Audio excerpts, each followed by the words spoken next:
वो हर सुबह सूरज से पहले जाग जाती थी। रसोई में चूल्हा जलाती, बच्चों के टिफिन तैयार करती, पति की जरूरतें पूरी करती। घर का हर कोना उसकी मेहनत और ममता का साक्षी था। पूरे दिन वह दूसरों के लिए जीती।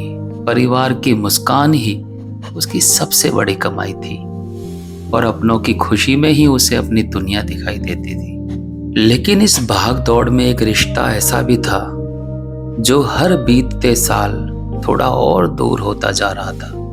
वो था उसका अपनी माँ से रिश्ता। शादी के बाद जिम्मेदारियों का ऐसा सिलसिला शुरू हुआ कि दिन महीनों में और महीने सालों में बदलते चले गए। माँ का घर अब सिर्फ यादों में बसता था। वो अक्सर फोन पर माँ से कहती, माँ इस बार बच्चों की परीक्षा खत्म हो जाए फिर मैं जरूर आऊंगी।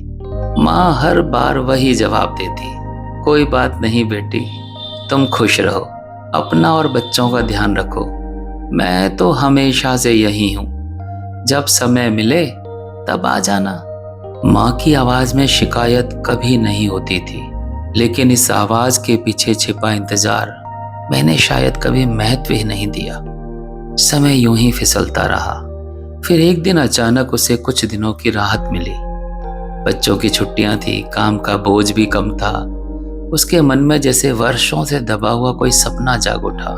उसने तुरंत मायके जाने का फैसला कर लिया। रास्ते भर उसके चेहरे पर मुस्कान थी। वह सोच रही थी कि माँ को देखते ही गले लग जाएगी, घंटों बैठकर बातें करेगी, माँ के हाथ की बनी वो गांव की खुशबू वाली चाय पिएगी, उस पुराने आंगन में बैठेगी जहां कभी उसकी खिलखिलाहट गूंजा करती थी। उसे लग रहा था जैसे वह फिर से अपने बचपन की ओर लौट रही हो।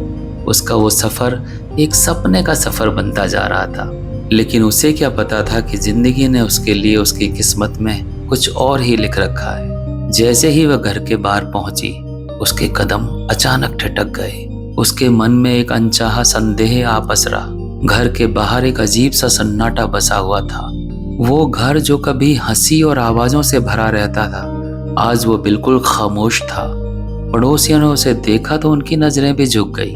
किसी की हिम्मत ही नहीं हुई उससे कुछ कहने की। उसका दिल एक बुरी आशंका से कांप उठा। तभी उसका छोटा भाई आगे बढ़ा। उसने बहन को गले लगाया, लेकिन कुछ बोल नहीं पाया। उसकी आंखों में लगातार आंसू बह रहे थे। कांपती हुई आवाज में उसने किसी तरह कहा, दीदी, माँ कल रात चली गई। दुनिया जैसे एक पल के लिए थम गई। भाई की आवाज फिर सुनाई दी, आखिरी सांस तक आपका नाम लेती रही, बार बार दरवाजे की तरफ देखती रही, बस यही कहती रही कि मेरी बेटी आएगी, मुझे उससे एक बार मिलना है, बस एक बार। उसके हाथ से बैग छूटकर जमीन पर गिर गया। उसे कुछ भी सुनाई देना बंद हो गया। उसके कानों में सिर्फ सन्नाटा गूंज रहा था। उसके कानों में सिर्फ एक ही वाक्य गूंज रहा था, मेरी बेटी आएगी। वो लड़खड़ाते कदमों से उस कमरे में पहुंची जहां माँ बैठा करती थी। कमरा वैसा ही था, चारपाई वैसी ही थी, दीवारें वैसी ही थी, लेकिन माँ नहीं थी। मेज पर उसकी बचपन की एक तस्वीर रखी थी, जिसके कोनों को माँ ने शायद न जाने कितनी बार प्यार से छुआ होगा। उस तस्वीर के पास एक छोटा सा स्वेटर रखा था, वही स्वेटर जिसे माँ ने उसके छोटे बेटे के लिए कांपते हाथों से बुना था। उसने स्वेटर को सीने से लगा लिया और फिर बरसों से रुके हुए आंसू बांध तोड़कर बह निकले। वो माँ की खाली चारपाई के पास बैठ गई। धीरे से उसने उस बिस्तर पर हाथ फेरा, जैसे माँ की हाथों की गर्माहट खोज रही हो, लेकिन वहां सिर्फ खामोशी थी।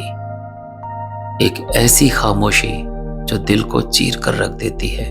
उसी पल उसे महसूस हुआ कि जीवन में कुछ रिश्ते ऐसे होते हैं जिन्हें कल पर नहीं छोड़ा जा सकता। कुछ लोगों का इंतजार ऐसा नहीं होता कि हम अपनी सुविधाओं के हिसाब से उनसे मिलने चले जाएं। कुछ मुलाकातें अगर समय पे न हो सकें तो पूरी उम्र एक अधूरा दर्द बनकर साथ चलती हैं। उस दिन वो अपने घर तो लौट आई, लेकिन अपने साथ एक ऐसा खालीपन लेकर जो शायद अब कभी भर नहीं सकता। एक ऐसा पछतावा जो हर त्योहार, हर फोन की घंटी और हर माँ बेटी की तस्वीर देखकर फिर से जाग उठता था।